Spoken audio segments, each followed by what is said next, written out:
It's Friday, July 17th, 2015, and let's talk about what happened this week over at XDAdevelopers.com.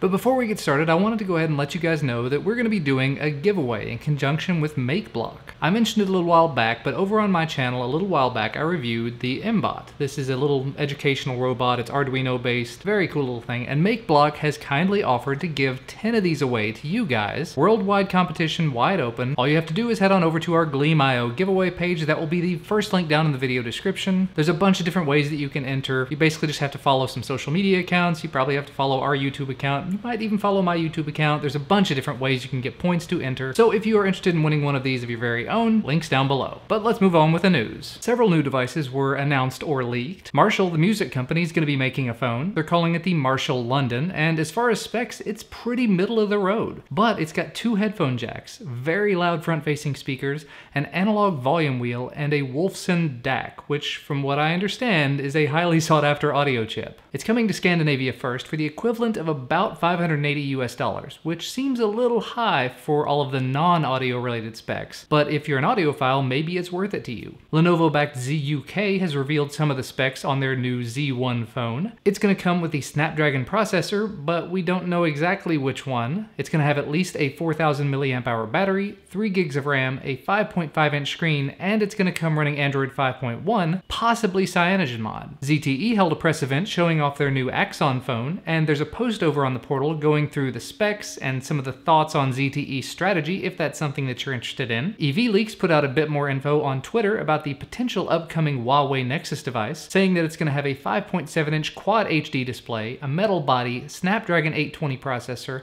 a fingerprint reader, and it's going to be available in the 4th quarter of this year. After getting my hands on the P8 Lite recently, I think I'd definitely be interested in seeing Huawei make the next Nexus device. Now for a handful of OnePlus stories, because there were a lot of them. OnePlus Cardboard went on sale a little while back. I received and unboxed mine over on my channel a few days ago. If you're interested in seeing that, links down below. However, it appears that Indian users are going to be able to get in on the fun now, as Amazon.in is going to be exclusively selling the OnePlus Cardboard today, July 17th, for just 99 rupees, or about $1.50 US, plus shipping. So if you're watching this on July 17th and you're in India and you're interested in it, make sure you head on over to Amazon quickly. OnePlus also released some more info about their invite system they're going to be using for the OnePlus 2. Invites are actually going to be done with physical cards as well this time, and there's going to be a lot more invites going around. And then the shareable invites, once you get your invite, the invites you can share with other people are going to show up even sooner. So it sounds like it's improved quite a bit over the last time. Also, Pete Lau, CEO of OnePlus, posted an image over on Weibo showing the OnePlus 2 is going to support dual SIMs. Not a feature that I've ever really used, but I know it's a big deal to a lot of people. And of course, MKBHD posted a video showcasing the camera in the OnePlus 2, including both photos and videos from the device. Obviously, he was not allowed to show anything more than just the results from the camera, nothing about the device itself, but still,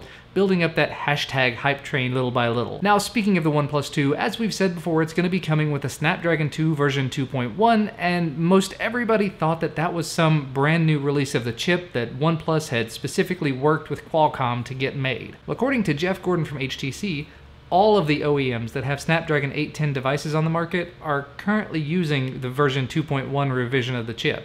Even the HTC M9, which is a bit of a curious development. And speaking of HTC, they've announced that they're taking their new Vive VR headset on tour, sort of. They're going to be going to a bunch of locations in the US, as well as some events in Germany and Paris, so do make sure to check out their blog post to see if it's coming anywhere near you. Strangely enough, it's going to be right down the road from me this weekend, so I'll most likely be running over there one day to see if I can check it out and maybe post a video about it over on my channel as well. So you might want to go subscribe to my channel. I know I say that a lot. Unfortunately, the event's going to cost me about $100 to get into since it's being demoed at a music festival, but still hopefully it'll be worth it to get hands-on with the Vive. There was a bunch of concern this week voiced about Google Photos backing up your device's photos even when the Google Photos app is uninstalled, so Brian put together an article doing some tests and clarifying when Google Photos will and won't back up your photos for you. The AT&T M9 started receiving its OTA to Android 5.1, and the T-Mobile and Verizon variants are supposed to receive their updates in the next few days, so be on the lookout for those if you have a carrier-based HTC M9. XDA senior member G Gao managed to port CM11 over to run on the Amazon Fire Phone. It's supposedly pretty stable, although NFC isn't currently working, and the developer has released a couple of updates for it already, addressing the issues as he finds them. Amir put together an article on the Mic Flip, a fully reversible USB-A to micro USB cable. Might sound like a bit of a waste with USB-C on the horizon, but realistically, we've still got a little while before USB-C becomes the primary standard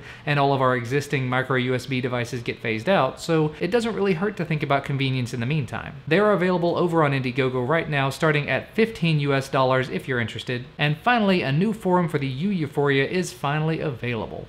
And as usual, 3 other videos are posted to XDA TV this week. TK did another Exposed Tuesday talking about Wanum Kit, and then I reviewed the Huawei P8 Lite, and then TK did an app review of custom live wallpaper. But you know what? That's gonna be about all from me for today. You can find the links to all of the stories that I talked about down in the video description as usual, as well as the links to my YouTube channels. Remember, if you like this video, please do give us a thumbs up down below the video, we definitely appreciate it, and subscribe to receive all of our videos as soon as they become available. Thanks so much for watching, and I'll see you next time.